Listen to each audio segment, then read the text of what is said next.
Friends, তো আজকে হলো রথযাত্রার দিনে আমরা সকাল থেকে কি করলাম, তো চলো তোমাদের সাথে ভিডিওটা শেয়ার করি। তো সকালবেলায় বেরিয়ে পড়েছিলাম, তোমাদের সাথে কিছু কিছু মুহূর্ত তোমাদের সাথে শেয়ার করব।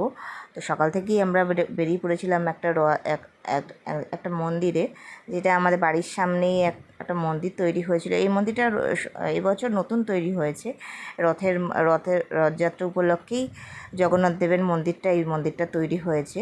তো আমাদের বাড়ির একটু কাছেই, আমার বাড়ির সামনেই ওটা মন্দিরটা তৈরি হয়েছে। মন্দিরটা আমাদের সকালবেলা আমরা পুজো দেখতে গেছিলাম, এত সুন্দর লাগছিল, বাজনা ঠাজনা করে বাজনা করছিল, খুব সুন্দর লাগছিল। তো সারাদিন তো অনেক আমরা এখন একটু বেরোচ্ছি, আজকে তো রথে দিন একটু ঘুরতে যাই, একটু সময় পেয়েছি, চলো একটু ঘুরে আসি।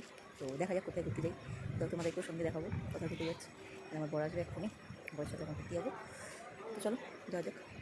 তো সারাদিন অনেক কাজকর্ম করে কাজকর্ম টুকটাক কিছু করে তারপর আমরা বেরিয়ে পড়েছিলাম সন্ধ্যাবেলা রথের মেলায় যাওয়ার জন্য। রথের দিনকে আমি আর আমার বর, এটা হলো আমরা পৌঁছে গেছি। তো প্রায় আমরা অনেকটা দূরে, প্রথমে আমরা বেরিয়ে পড়ি, তারপরে বাসে করে আমরা পৌঁছে গেলাম। আমরা এসেছি এখন রথের মেলায়, আজকে রথযাত্রা, রথের মেলায় চলে এসেছি একটু। আর ভিড় দেখো, ভিড় এখন তো ভেতরে মাঠে যাওয়া বাকি।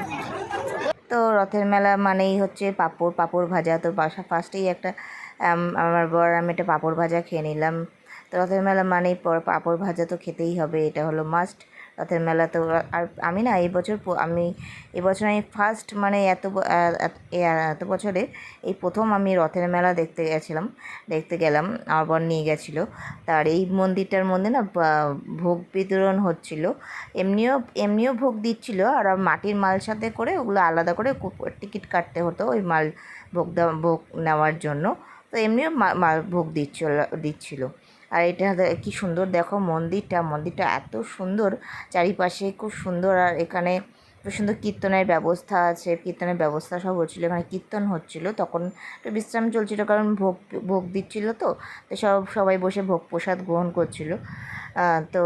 করছিলেন। তো আর এখানে এইটা হলো আসল জগন্নাথ দেবের মন্দির, এখানে জগন্নাথ দেব থাকে সারা বছর। আর এটা হলো অনেক বছর আগেকার মন্দির।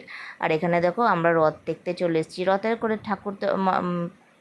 ঠাকুর তো ঘুরে চলে এসেছে। আমরা একটু দেরি করে গেছিলাম, তাই আমাদের দেখার সৌভাগ্য হয়নি। আর এগুলো হচ্ছে জগন্নাথ দেবের মন্দির, জগন্নাথ দেবের রথ, বলরাম দেবের রথ, সুভদ্রা দেবীর রথ, সবার রথ। আর আমি একটু রথের দড়িটা নিলাম, জানি রথের দড়ি জগন্নাথ দেব না থাকলে রথের দড়ি টানতে নেই, তাও একটু টেনে নিলাম।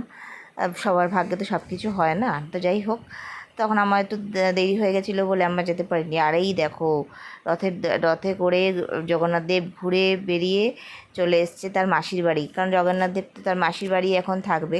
তো এখন মাসির বাড়িতে ঘুরতে চলে এসছে। আর মূর্তিটা দেখো কত সুন্দর দেখতে। আর এখানেও একটা খুব সুন্দর মূর্তি আছে। আর এখানে কিন্তু গোপাল ঠাকুর আছে, ওখানে দেখো খুব সুন্দর গোপাল ঠাকুর বসে আছে।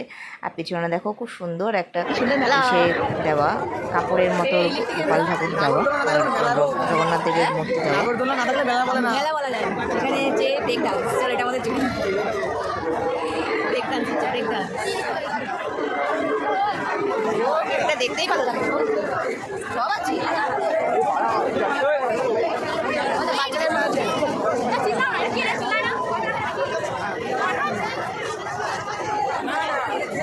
ওটাও আছে।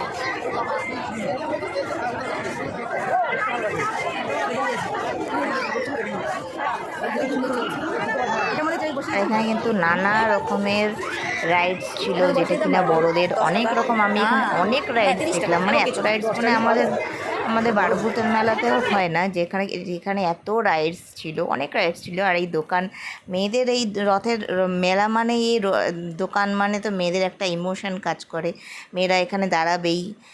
বড় 8 থেকে 80 সব মেয়েরাই দাঁড়াবে এখানে এই দোকানে, কিছু না কিছু পছন্দের জিনিস। আর এখানে আর এটা হলো বাচ্চাদের খেলনার জিনিস, দুটো দোকানই মানে ভীষণ ভালো লাগে। আরও নানা রকমের দোকান ছিল, মানে শেয়ার বলার মতো না। আর জিনিসপত্রের দোকান তো ছিলই, খেলনাপাতির দোকানও বেশি ভালো লাগে। আর এখানে মেলা মানেই তো টুকটাক কিছু খাওয়া দাওয়া তো চলতেই থাকে। তো মেলা মানেই পাপড়ি চাট, ভেলপুরি, ঘুগনি এইসব তো চলতেই থাকে। তো আমরাও নিয়েছিলাম, আমাদেরও তো ব্যতিক্রম হয়নি, আমরাও নিয়েছিলাম পাপড়ি চাট। পাপড়ি চাটটা মোটামুটি ভালোই লেগেছে, খারাপ লাগেনি। তো আমরা খেয়ে নিলাম একটু পাপড়ি চাট। তো মেলাতে আর কত ভালো হয়, কিন্তু এই টুকটাক তো এইসব খেতেই হয়, এইসব না খেলে তো মেলা সম্পূর্ণ হয় না, তাই না? তো আমরাও খেয়ে নিলাম একটু পাপড়ি চাট, একটু ঘুগনি, একটু একটু পাপড়ি চা, একটু পাঁপড় ভাজা। মেলা মানে তো এইসবই। তো রথের দিন মেলা ঘুরতে ভীষণ ভালো লাগে। আর আর জিলিপি, নিমকি, গজা এইসব তো কিনতেই হবে। আর একটু জিলিপি নিয়ে নিলাম, একটু টুকটাক বাড়ির জন্য কিছু কটকটি, নিমকি এসব কিছু নিয়ে নিলাম। তো তোমাদের ভিডিওটা কেমন লাগলো জানিও। নেক্সট পার্টটা খুব শিগগিরই আসছে, ভালো লাগলে লাইক করে দেবো। বাই।